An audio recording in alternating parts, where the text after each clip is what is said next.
बड़ी जानकारी, बड़ा अपडेट आपके सामने। पेशी से पहले बोले हैं अरविंद केजरीवाल, ये बड़ी जानकारी आपको दे रहे। मेरी गिरफ्तारी राजनीतिक साजिश है। दिल्ली के मुख्यमंत्री अरविंद केजरीवाल की ओर से कहा गया है, जनता साजिश का जवाब भी देगी। राउज एवेन्यू कोर्ट में पेश हुए हैं केजरीवाल।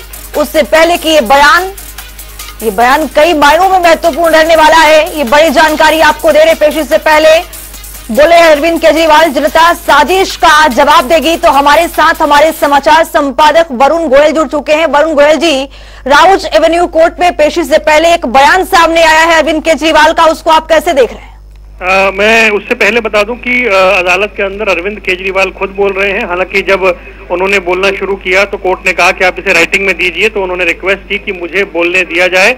और केजरीवाल ने कोर्ट में अपनी गिरफ्तारी का विरोध करते हुए बहुत सारी बातें रखी। केजरीवाल खुद अदालत में खड़े होकर बोल रहे हैं और उन्होंने अपनी बातों को रखते हुए ये कहा कि ये केस 2 साल पहले से चल रहा है। अगस्त 2022 को सीबीआई का केस फाइल हुआ था जी। मुझे गिरफ्तार किया गया है, मुझे किसी कोर्ट ने दोषी करार नहीं दिया है, ना ही आरोप लगाए गए हैं। ईडी लगभग 25,000 पेज फाइल कर चुकी है और बहुत विटनेस को ला चुकी है।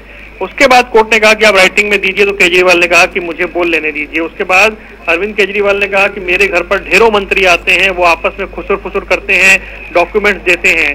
क्या ये स्टेटमेंट एक सिटिंग सीएम को अरेस्ट करने के लिए काफी है, क्या सफिशिएंट है? उन्होंने सवाल उठाए। उसके बाद ईडी के वकील जो राजू हैं वो ऑब्जेक्ट करते हैं, वो आपत्ति जाहिर करते हैं। तो केजरीवाल उन्हें कहते हैं कि राजू साहब, मैं आपसे आशीर्वाद चाहता हूँ, प्लीज मुझे बोल लेने दें। उसके बाद कोर्ट कहते हैं, अदालत कहती है कि हम आपको 5 मिनट से ज्यादा नहीं देंगे, आप 5 मिनट तक 5 मिनट में अपनी बात रखिए। फिर केजरीवाल कह रहे हैं कि स्टेटमेंट पे स्टेटमेंट हो रही थी, जब तक मेरे खिलाफ स्टेटमेंट नहीं दे रहे थे तब तक स्टेटमेंट हो रही थी। इसका मतलब ईडी की इंटेंशन सिर्फ मुझे फंसाने की थी। केजरीवाल ने फिर राघव मुंगटा की स्टेटमेंट को रेफर करते हुए कहा कि उनके 5 स्टेटमेंट होते हैं, वो वही बोलते हैं जो उन्होंने बोला। जब उनके पिताजी स्टेटमेंट बदलते हैं उसके बाद उन्हें छोड़ दिया जाता है। ये जो 6 स्टेटमेंट हैं जिसमें वो मेरे बारे में नहीं बोलते हैं, वो रिकॉर्ड पर नहीं लाया जाता है। उसके बाद उन्होंने कहा कि मैं केवल ये जानना चाहता हूं कि क्या 4 स्टेटमेंट, सिर्फ 4 स्टेटमेंट एक सिटिंग सीएम को अरेस्ट करने के लिए सफिशिएंट हैं? 1 लाख पेज जो ईडी के दफ्तर में है वो हमारे फेवर में है, लेकिन उन्हें रिकॉर्ड पर नहीं लाया जाता है। उसके बाद केजरीवाल ने कहा कि मैं ये कहना चाहता हूं कि शराब घोटाले का पैसा आखिर है कहां? केजरीवाल ने सवाल खड़े किए गए कि अगर शराब घोटाला हुआ है तो फिर वो पैसा आखिर कहां है? फिर केजरीवाल ने सुप्रीम कोर्ट के एक जजमेंट जो था उसका रेफरेंस देते हुए कहा कि ये जो 100 करोड़ बोल रहे हैं वो तो असल में ये कहीं है ही नहीं। ये असली शराब घोटाला शुरू होता है ईडी की इन्वेस्टिगेशन के बाद। और उसके बाद केजरीवाल ने कहा कि ईडी का जो मोटिव है वो आम आदमी पार्टी को कुचलना है।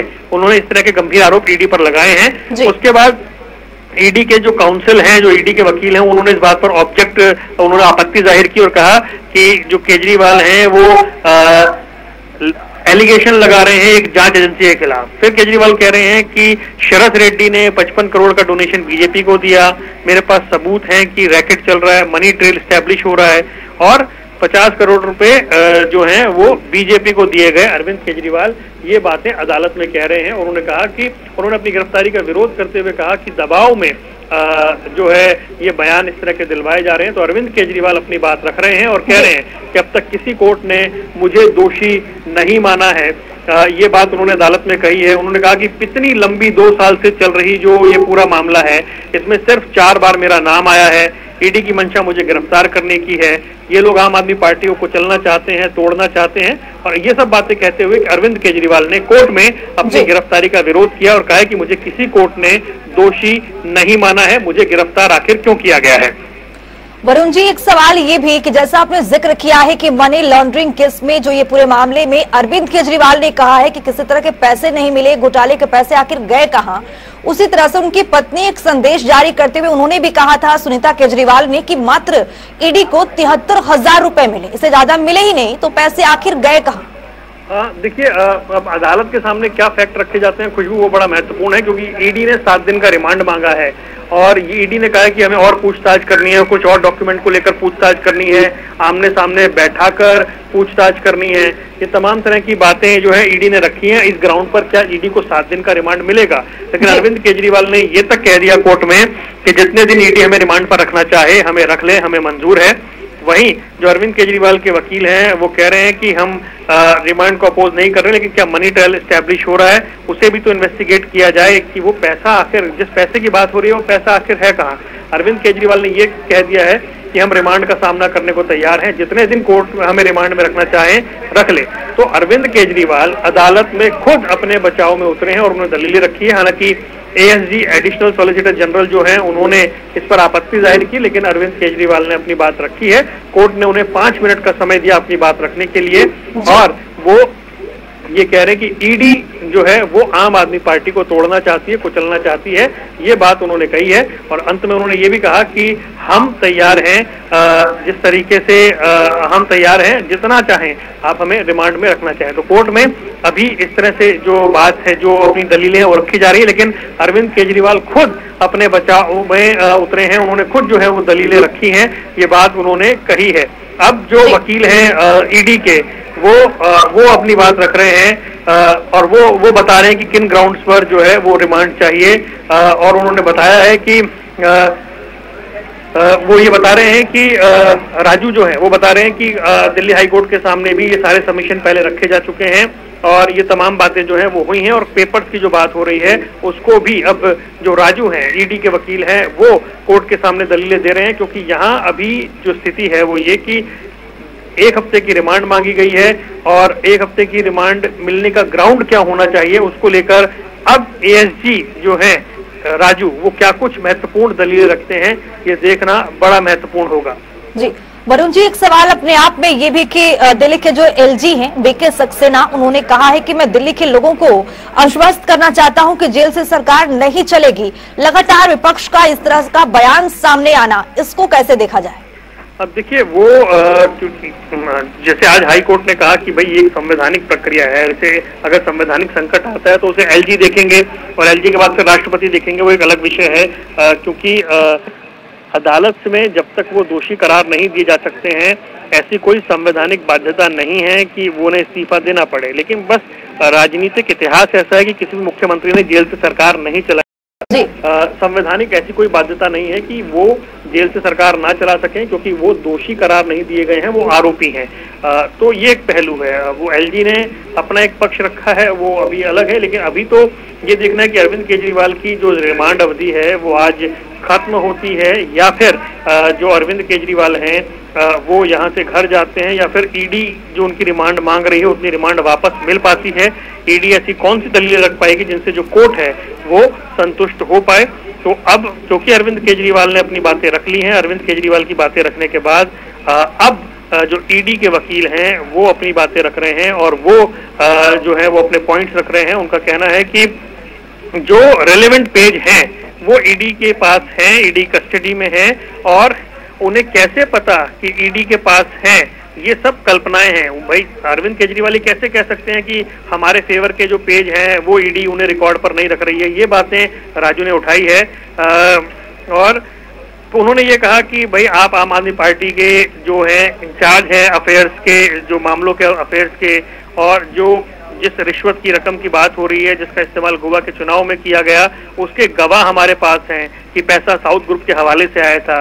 ये पूरी एक चेन है और उस चेन के बारे में हम यहाँ पर बात कर रहे हैं और उस चेन कुछ डिटेल की बात यहाँ पर नहीं की गई है। यानी हमारे पास गवाह हैं और हमारे पास वो गवाह बताते हैं कि साउथ ग्रुप से पैसा आया और उस पैसे का गोवा के इलेक्शन में इस्तेमाल किया गया।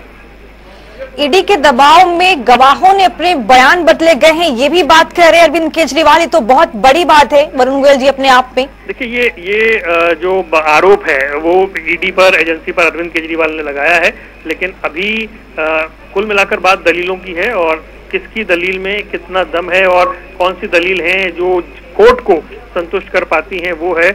और अभी अरविंद केजरीवाल ने जिक्र किया था शरत रेड्डी का कि शरत रेड्डी ने बीजेपी को पैसा दिया, तो राजू ने कहा कि इसका इस शराब घोटाले से कोई लेना देना नहीं है, क्योंकि ना तो बीजेपी के पास नीति बनाने का अधिकार था ना किसी और के पास नीति बनाने का अधिकार था। हमें इस बात से कोई सरोकार नहीं है कि कोई किसी व्यक्ति को कोई पैसा दे। इसका शराब घोटाले से कोई लेना देना नहीं है। जो लिकर पॉलिसी है वो दिल्ली सरकार ने बनाई है। जी वरुण जी, ये भी कि केजरीवाल को जिस तरह से सीएम पद से हटाने वाली जो याचिका हाई कोर्ट में दिया गया था उसे भी खारिज कर दिया गया है, वो भी खारिज हो गया है, इसको किस तरह से देख रहे हैं आप? देखिए, वो एक हाई कोर्ट में पीआईएल दाखिल की गई थी कि अरविंद केजरीवाल को पद से हटाया जाए। कोर्ट ने साफ कहा कि वो जो मामला है वो हमारे अधिकार क्षेत्र में नहीं है और अगर कोई संवैधानिक संकट आता है तो उस पर फैसला एलजी लेंगे और एलजी के बाद फिर राष्ट्रपति लेते हैं। और उन्होंने साफ कहा कि इस पर मतलब अदालत की ओर से कोई फैसला नहीं बनता है, इसलिए जो याचिका थी उन्होंने खारिज कर दी है। अदालत ने उस याचिका को खारिज कर दिया है और साफ तौर पर उन्होंने कहा कि ये जो मामला बनता है उन्हें हटाने का, उस याचिका को एक तरह से स्वीकार नहीं किया गया है, क्योंकि जैसा हमने पहले बताया था कि ये जो पूरा मामला है इसमें इस पूरे मामले में कहीं भी हम ये कह सकते हैं कि जो लीगल इशू है, जो वैधानिकता है, वो ये कि जब तक वो दोषी करार नहीं दिए जाते हैं तब तक उनकी मुख्यमंत्री पद पर कोई दिक्कत नहीं है। तो जो मुख्यमंत्री पद से हटाने की मांग वाली याचिका थी वो खारिज हुई। दिल्ली में एक याचिकाकर्ता थे सुरजीत यादव, उन्होंने याचिका दायर की थी और सीएम पद से हटाने की मांग की थी और याचिका खारिज करते हुए कोर्ट ने साफ तौर से ये कह दिया है कि भाई ये एक ऐसा विषय है जिस पर एलजी को फैसला लेना है, अगर संवैधानिक संकट आता है तो वो याचिका जो है वो यहाँ स्वीकार नहीं हुई है। याचिकाकर्ता ने कहा था कि किस अधिकार के तहत केजरीवाल मुख्यमंत्री पद पर बने हुए हैं, एक वित्तीय घोटाले के आरोपी हैं, उन्हें इस पद पर नहीं बने रहना चाहिए, लेकिन अब जो याचिका है वो खारिज कर दी गई है। वरुण गोयल जी, अगर जिस तरह से अभी कोर्ट में पेश हुए हैं, देखना होगा कि क्या कुछ फैसला आता है, लेकिन अगर रिमांड ईडी को फिर से मिलता है तो क्या अरविंद केजरीवाल की यहाँ पर मुश्किलें बढ़ती नजर आएंगी? देखिए, जाहिर सी बात है कि अरविंद केजरीवाल अगर और लंबे समय तक जेल में रहते हैं तो पार्टी के लिए नुकसान है, पार्टी के साथ साथ और चीजों के लिए, पार्टी की छवि के लिए नुकसान है, लोकसभा चुनाव में पार्टी के कैंपेन के लिए नुकसान है। ये तमाम जो दिक्कतें हैं ये पार्टी को हो सकती है और इस लिहाज से और अरविंद केजरीवाल बाहर आते हैं तो फिर एक वापस से मोरल बूस्ट होगा पार्टी का जो इस वक्त डाउन है। तो अरविंद केजरीवाल के बाहर न आने से जाहिर सी बात है कि चुनावी समय में पार्टी को नुकसान होता हुआ दिखाई देगा। हमने देखा कि किस तरीके से पंजाब में जो सांसद हैं उन्होंने पार्टी छोड़ दी, बीजेपी पे चले गए, कुछ और जगह से नुकसान हो सकता है। पार्टी का चेहरा है वो अगर नहीं दिखेंगे प्रचार में या कहीं तो फिर और दिक्कत पार्टी को हो सकती है। वरुण जी, ये कि लोकसभा चुनाव में आपको कितना बड़ा झटका या कितना बड़ा असर? देखिए, इसके लिए थोड़ा और इंतजार करना होगा क्योंकि अभी दिल्ली में और हरियाणा में चुनाव और पंजाब जहां पे आम आदमी पार्टी मेन रूप से काम करती है वहां चुनाव मई और जून में है। तो अगर अरविंद केजरीवाल समय से बाहर आ जाते हैं तब तो पार्टी वापस से कमबैक कर सकती है, लेकिन अगर उन्हें मनीष सिसोदिया, संजय सिंह की तरह लंबे समय तक भीतर रहना पड़ा तो फिर पार्टी के लिए समस्याएं हो सकती है। बहुत शुक्रिया वरुण गोयल जी तमाम जानकारी के साथ जुड़ने के लिए। तो कोर्ट में अरविंद केजरीवाल ने अपनी पक्ष रखी है, आपको तोड़ने की साजिश लगातार ये अरविंद केजरीवाल की ओर से कहा गया है। ईडी के दबाव में गवाहों ने अपने बयान भी बदले हैं, किसी भी कोर्ट ने दोषी नहीं ठहराया है। दिल्ली के मुख्यमंत्री अरविंद केजरीवाल का ये बयान, कोर्ट में अरविंद केजरीवाल ने अपना पक्ष रखा है। वो बोले हैं मेरे खिलाफ आरोप तय नहीं है, ये केस 2 साल से चल रहा था। तो वहीं आपको बता दें कि अरविंद केजरीवाल ने ये भी आरोप लगाया है कि आपको तोड़ने की यहां पर भरपूर साजिश की जा रही है। ईडी के दबाव में गवाहों ने अपने बयान भी बदले हैं।